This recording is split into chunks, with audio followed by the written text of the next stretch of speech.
Hello everyone, so स्वागत छ मेरो मिनी भ्लगमा। आई होप हजुरहरू सबजना सन्चै हुनुहुन्छ होला। म पनि सन्चै छु। म चाहिँ आज मेरो मिनी भ्लग देखाउन गइरहेको छु है। हजुरहरू सबैजनालाई कस्तो लाग्छ, मन पर्छ भने like, comment, share and follow गरिदिनु होला।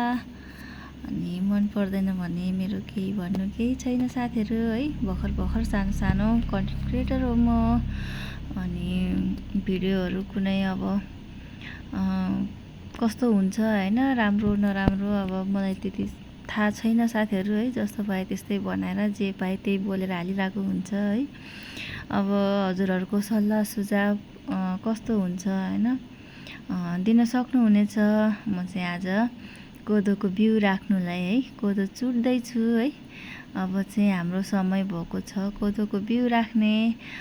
उता ठुल्ठुला हैन, कतातिर चाहिँ के भन्छ पहाडतिर चाहिँ रोप्नु नि भइसक्यो है मकैभित्र। अनि हाम्रो चाहिँ मकै पाकिसकेर जोतेर अनि बल्ल रोप्ने हो। त्यही भएर चाहिँ हाम्रो ढिला गरेको है। अनि म चाहिँ अलिकति कोदो उयो चुटेर अनि निफनेर हाल्न खोज्दैछु साथीहरू है। छर्न लानु खोजेको, हाल्नु भन्दै रहेछ हैन। अनि यो हाम्रो चाहिँ मानो है, मानोमा चाहिँ भर्दैछु है। के भन्छ माना पाथी के भन्छ हैन। मलाई चाहिँ खासै यिनीहरूको नाम चाहिँ थाहा हुँदैन है, यो चाहिँ के हो भनेर। सायद माना होला है, हो कि के भन्छ। माना त योभन्दा ठुलो हुन्छ होला है। तर मलाई लामखुट्टेले भुसुनाले चाहिँ पुरा आँखामा आइरहेको थियो। त्यही पनि म चाहिँ उयो हाल्दैछु साथीहरू है। अनि यो भरि पनि भएन है। अनि त्यसपछि चाहिँ यति भए पनि बिउ राख्छु भनेर चाहिँ यति गरेँ। अनि त्यसपछि म बारी जानुभन्दा अगाडि चाहिँ म एकचोटि बाख्रालाई घाँस झुन्डाएर अनि मात्रै बारीमा हैन सरर काम हुन्छ नि त। बारी गइसकेपछि फेरि आउनु हैन, फेरि झुन्डाउनु अलिकति टाइम हुँदैन नि त। सो त्यही भएर चाहिँ म चाहिँ पहिला बाख्रालाई घाँस झुन्डाउँछु अनि त्यसपछि जान्छु भनेर घाँस झुन्डाइसकेर अनि यो चाहिँ मैले बिहानै खनेर राखेको थिएँ साथीहरू है। खनेको चाहिँ भिडियो बनाउनु पाएन। अनि यहाँ मम्मीले नि हेर्नु भएर थियो, बाक्लो पातलो है। अब छर्न त्यति साह्रो जान्दिनँ, त्यही पनि अब फर्स्ट टाइम हो। अब हरेक चिज अब सबै अरूले गरेर काम छैन साथीहरू, आफूले नि गर्नु पर्यो, सिक्नु पर्यो हैन। कहिलेकाहीँ राम्रो नराम्रो जे पनि भइहाल्छ हैन। म चाहिँ मामसँग कुरा गर्दै हाँस्दै बारी गयो है। मकै पनि पोलेर खाने बेला भइसकेछ हाम्रो है। अब चाहिँ म मकैभित्र गएर घाँस काट्नु पर्ने हुन्छ साथीहरू है।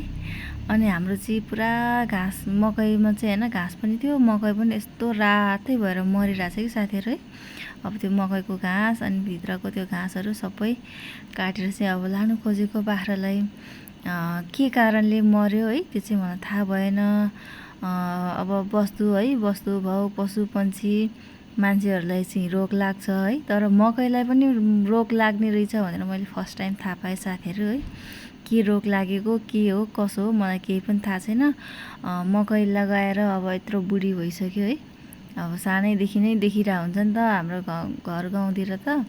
त्यही पनि यसपालि चाहिँ यस्तो मजाले सुकेको छ नि साथीहरू है। भर्खर घोगा च्याप्नु थालेको चाहिँ सबै सुकेर चाहिँ कस्तो ढोँड पनि कुहिएर गनाइरहेछ कि बारी पनि डुङडुङ है।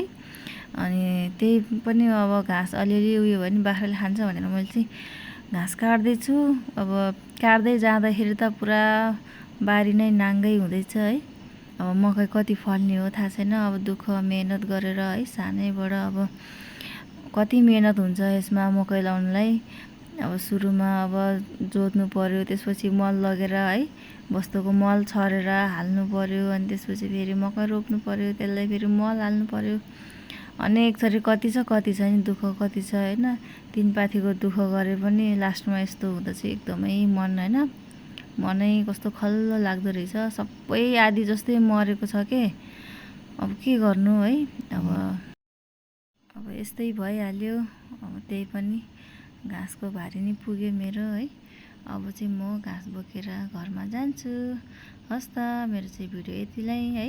हस् त, बाई बाई साथीहरू। Thanks for watching.